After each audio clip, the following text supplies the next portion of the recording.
Okay, guys, so now it's time to go in the house, order that. Our epoxy will be here tomorrow. I know, I'm excited.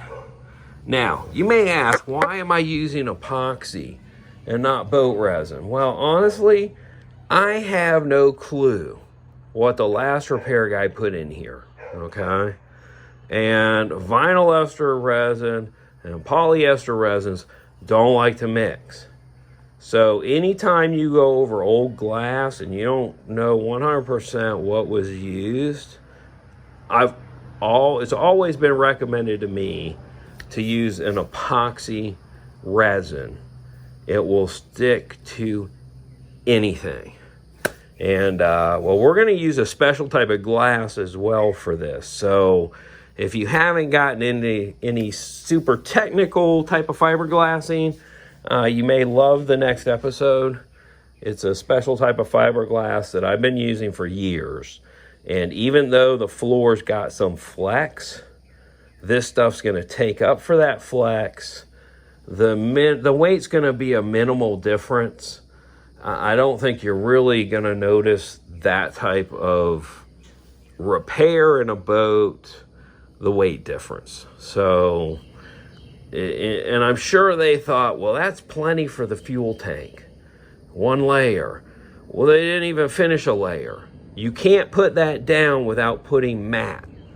You have to have, so you can't put your mat down. I said that wrong, so backing up. If you put your mat down, that's fine. You put your mat down first, okay? But then they didn't follow up with what's called a veil, which is the meshed fiberglass. Little squares. Comes in really tight, really lightweight, heavyweight, all sorts of different weights for that. So I've got some extra extremely light veil. That will probably be our final layer because it's going to give us a nice, smooth, even finish where your heavier products, as you can see on this other side, let's zoom in there for you. Actually, let me show you this side. This side shows up really good. Okay, so you're going to see that square. That square. Yes, that is a heavy woven type of material. So that's structural. They're using that to attach the base to the sides there on each side, which is fabulous. But they still needed some sort of a waterproof finish, like a veil on top of the whole deck. That way, if you have spots like this, and you're going to have those with a mat, you're going to have that splattering there where there are the fibers and there's nothing in between them. That's not a finished product, and I think there's only one layer. Pretty sure that's one layer up under the fuel tank, and your fuel tank's a lot of weight. So you want to make sure your fuel tank is well protected. The other thing I found right before finishing, I actually stepped off the back deck onto here. It flexed so much that screw right there, that screw hole, that next screw hole, that screw hole, these two went like into my foot. I felt them, which means now your poly fuel tank is riding on those metal screw heads. Not a good thing to have screws underneath your fuel tank in any way, shape, or form. What they should have done was found a way to deck this in when they put the deck on, to glue it to the top of the stringers and just use the screws to hold it in place until the epoxy glue set up. Take your screws back out, finish your final layers on the top, then, and only then, put your fuel tank in.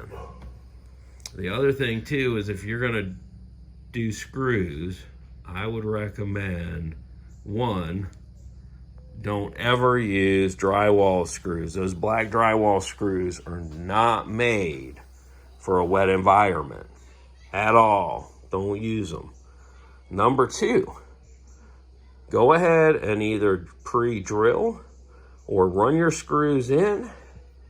Set your braces. That's what these are. These are holding the fuel tank in place. Take your screws back out. Shoot some epoxy through those holes.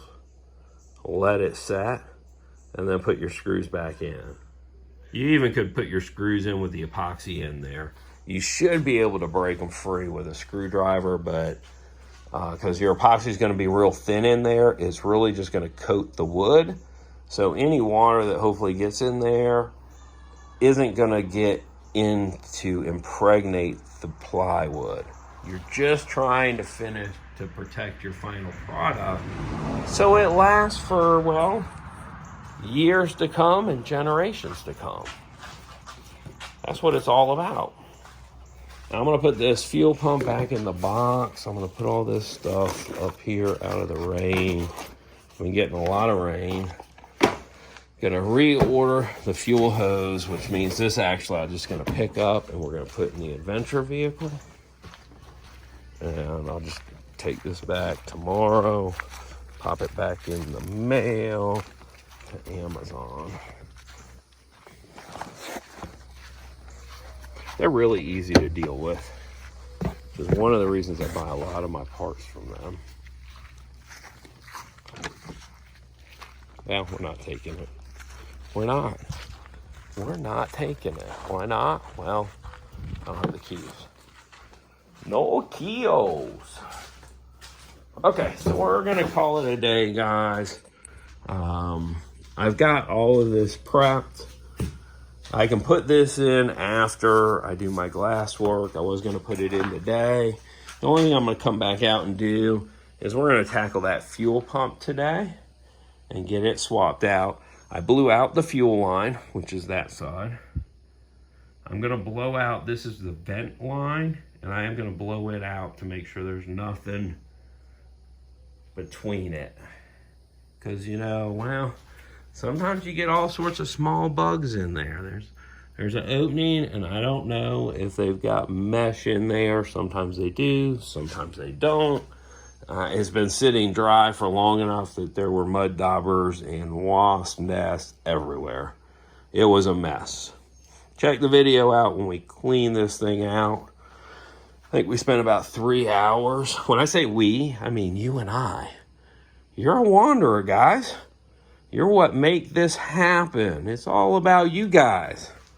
So if you guys like boat videos and repairs and DIY, hit that subscribe button. Give me a thumbs up because, well, I like doing them for you, but I got to have some feedback. That's what it's all about for me. A little bit of feedback, guys. A little bit of comments, a little bit of thumbs up, a little bit of sharing, and a little bit of subscribing. Let's make the dream happen together. This is one man's dream right here. We're going to save this little dream, put this gem back where she belongs, get her in the water, and catching some bass. Thanks for joining me on this episode, guys. Come on back. I'm going to work on that motor next. And I know I said I was going in to look that part up, and as you can see, I'm already starting the next because, well, that's my ADHD. Spinning it the wrong way because you want that thing easy to work on. Now, just so you know, little tip, if you've got a lot of boat work to do, this is your steering right here. If you take this nut off, you can lift this bar up.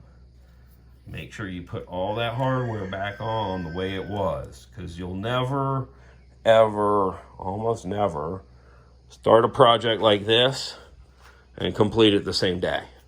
So always put your hardware back wherever you can.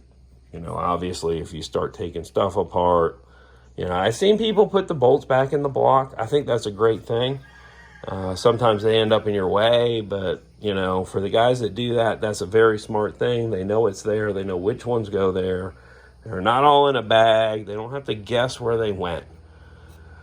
So when you're working on a motor, just pop it here, take this stuff off, pop that bar loose, put the stuff back on, and you'll be able to freely swing your outboard, which makes it easy if you're working on the front and all that stuff. It makes your life 100% easier. Takes you 2 minutes to take that puppy off, and then your motor swings freely for you. That's your pro tip of the day, guys. Okay, so I'm going to take all this apart. And if you didn't know, fuel line requires special zip ties. That's another tip. So check out the fuel pump video. See you guys. Have a great day. Thanks for joining me, really. And don't forget, I'm wanting to give a fellow wanderer a Baja Adventure vehicle for Christmas, painted to their color choice. So whatever color you want for Christmas, that would be your choice, right?